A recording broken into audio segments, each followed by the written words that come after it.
Game 1 versus Kaldi and ErA. Yeah, they're playing. Remember, these guys are playing for money too. This isn't just like we're playing for the sake of doing so. There is cash on the line in this match. Cold hard cash, homie. Homie. I don't think I've ever heard you say the word homie. You won't probably ever again. that was a one-time thing. You ever homie the clown?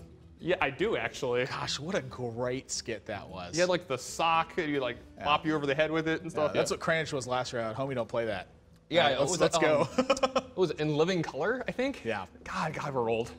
No, that show's great. It's a classic. Yeah. It was like Jim Carrey's first big foray into comedy and stuff. I mean, that's where he really love the phrase "first big foray." Oh yeah, I love it. It's just that's the Tannen phrase of the day. It's a $10 word that you don't need to use when like a $1 word would suffice, and it's great. And I just use the word suffice in it as well. Yeah. I picture just a weird word store. It's like, yeah, I really feel like I want to use foray today. He's calculating, like, that'll be $10.82. And you're like, gosh dang, man, that's yeah, you gotta add the tax in. That's brutal. You gotta add the tax in. It's brutal. Kaldi's gonna go with Rogue in game number 1 here. Maybe Cranich is rubbing off a little bit. Man, why would I fire a shot like that? Yeah, that was a little too soon. But honestly, I mean, we haven't seen much of this from Kaldi in the season, and I think there's a chance between these two guys that we might see some stuff that we haven't seen.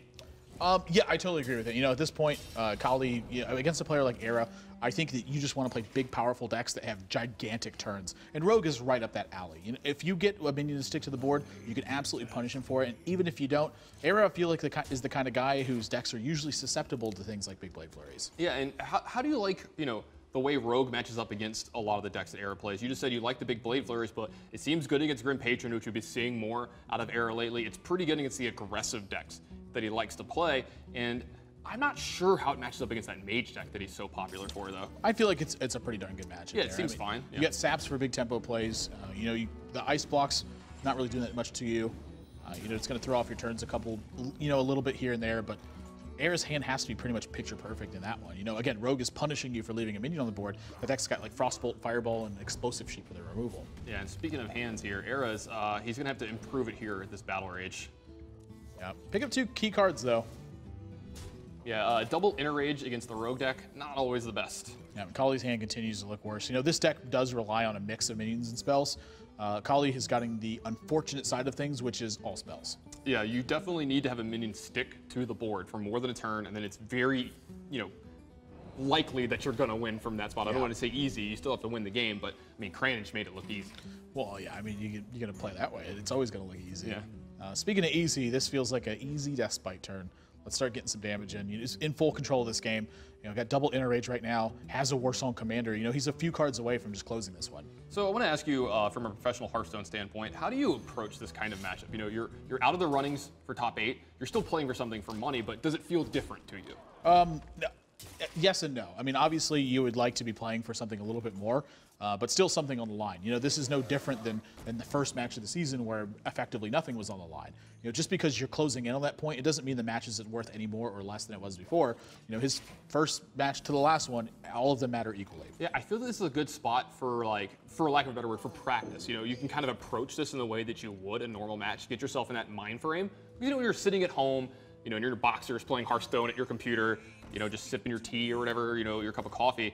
It's not the same as when you're playing, a professional match. You got cameras on you, you have lights on you, and you're playing for thousands of dollars. But this is actually like a good way to kind of get yourself in that mind frame, even though your season's over, get some reps in of that kind of feeling.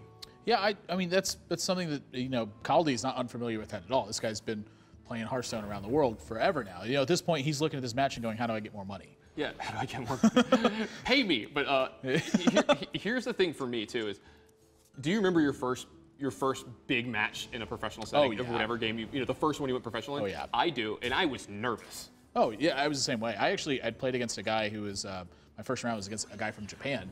Yep. And we had a language barrier issue, so we had to use hand motions to communicate priority in Magic, and you can imagine what a nightmare that is. Yeah, mine was actually pretty similar. It was for Magic as well. My first opponent was Japanese, and he had a little English, but I was also in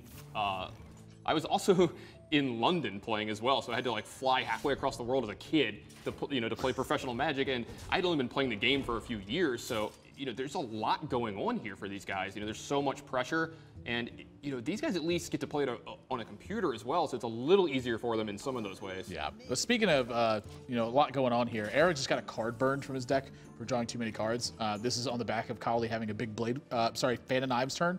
But now we found ourselves in this position where, you know, ErA feels like he's just got full control at this point. He's got all the cards in his hand. Kaldi seems to still not be able to get pressure going.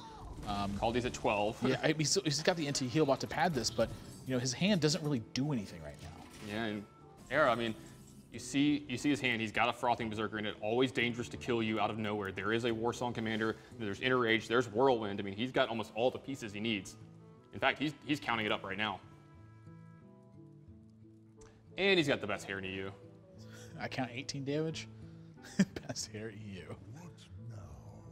Not close. I don't. Not close. I mean, I can't argue. I mean, look at it. It's majestic. It's like a gorgeous lion's mane.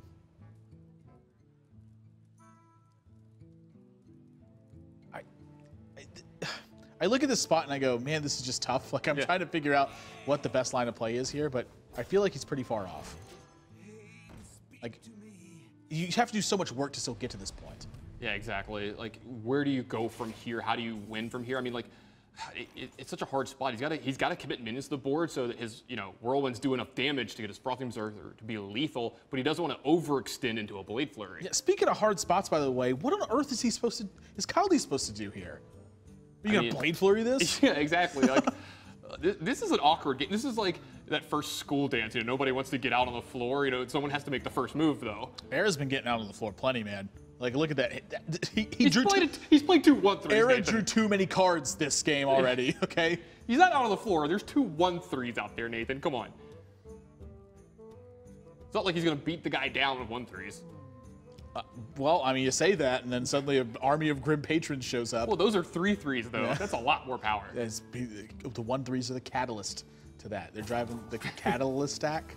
Oh my God. You're digging way too deep on this one. It's a little bit much. Sap looks like it's going to be his only course of action. Do you think there's a chance he just makes a huge Van Cleave here and he's like, do you have an execute? Yes, but no. Maybe that is what he's doing, actually. 6/6 Van Cleave, you know, not the biggest one in the world, but... He's definitely queued up all this stuff here, just the animations have to catch up here. Yep. Look at that hand. ErA's going to be able to do some serious damage here.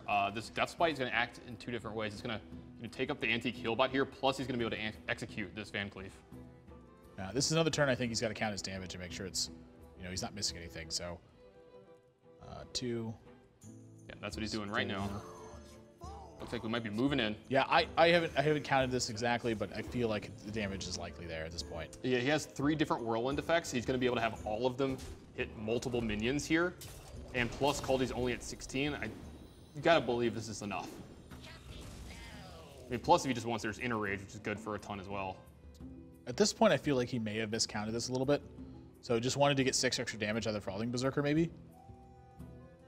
Or maybe what he's trying to do here is he's counted up enough that this Fiery War Axe might be enough to just end this game. Yeah, like on the next turn. Yeah. He might be able to get Kaldi low enough. I mean, you don't have to one-shot them. This doesn't have to be an No, OTK. you have to kill them in one turn or it's not cool enough. Yeah, that should be on the card. Like, if Frothing Berserker deals more than 10 damage in this turn, but you lose at the end of the turn. Like, if you end the turn, you're dead. Would be a horrible design. He's going to set Kaldi down to 4. And I don't know how he's getting out of this one. Piloted Shredder, not likely to be the start.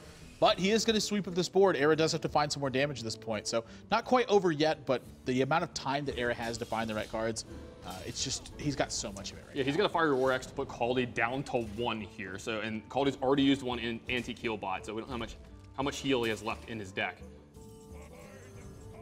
Yeah, Emperor Thorson, Fiery War Axe, upstairs. Yep, pretty easy turn so far. Guys in the background, they're cheering. They like what's going on. I can tell you Kaldi doesn't like what's going on right now. He needs a major draw if he wants to stay in this game. Dare I say a miracle? Yeah, Fan of Knives, maybe. Maybe. Not today. ErA's going to take game number 1, and Kaldi, you know, I feel like Rogue is a good choice versus ErA. Just happen to run into the Grim Patron though. Yeah, even gets the attack in here just to make sure he doesn't pick up a taunter off of his guy here to give himself one more turn. Yeah, and the big story here in this game is just Kaldi's draw. I mean, it's just absolutely abysmal. He has no minion pressure, doesn't have efficient ways to answer anything that's going on, just has the oops all spells version.